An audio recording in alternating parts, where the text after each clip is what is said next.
वसा जनसेवेचा. लोकप्रतिनिधी म्हटलं की बैठका, भाषणं, आश्वासनं आणि अधिकाऱ्यांना सूचना. मात्र मेहकर तालुक्यातील घाटबोरी गट ग्रामपंचायतीचे सरपंच राजकुमार पाखरे यांनी ही पारंपरिक चौकट मोडत थेट हातात फावडा घेतल्याने गावभर त्यांच्या कामाची चर्चा रंगली आहे. गावातील घाण पाण्याने तुंबलेल्या नाल्यांची साफसफाई करण्यासाठी सरपंच स्वतः मैदानात उतरले आणि श्रमदानातून लोकप्रतिनिधी कसा असावा याचा जणू आदर्शच घालून दिला. गेल्या काही दिवसांपासून गावातील विविध भागात नाल्या तुंबल्याने दुर्गंधी आणि डासांचा प्रादुर्भाव वाढला होता. नागरिकांच्या आरोग्याचा प्रश्न गंभीर होत असल्याने लक्षात येता सरपंच पाखरे यांनी घटनास्थळी पाहणी केली. केवळ कर्मचाऱ्यांची वाट न पाहता त्यांनी स्वतः फावडे घेऊन नाल्यांमधील गाळ आणि कचरा काढण्यास सुरुवात केली. एवढ्यावरच न थांबता महात्मा गांधी यांच्या पुतळ्यासमोरील परिसरात असलेला कचराही त्यांनी स्वतः झाडू हातात घेऊन साफ केला.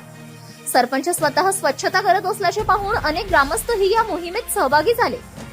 स्वच्छ भारत केवळ पोस्टर आणि घोषणांमध्ये नको तर प्रत्यक्ष कृतीत दिसला पाहिजे हा संदेश पाखरे यांनी आपल्या कृतीतून दिला. त्यांच्या या पुढाकाराचे ग्रामस्थांकडून कौतुक होत असून आता गावातील नाल्यांची नियमित स्वच्छता करून ही मोहीम कायमस्वरूपी राबवावी अशी अपेक्षाही व्यक्त होत आहे.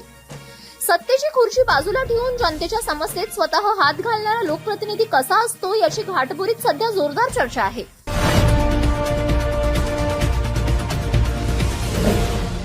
सिटी न्यूज वसा जनसेवेचा.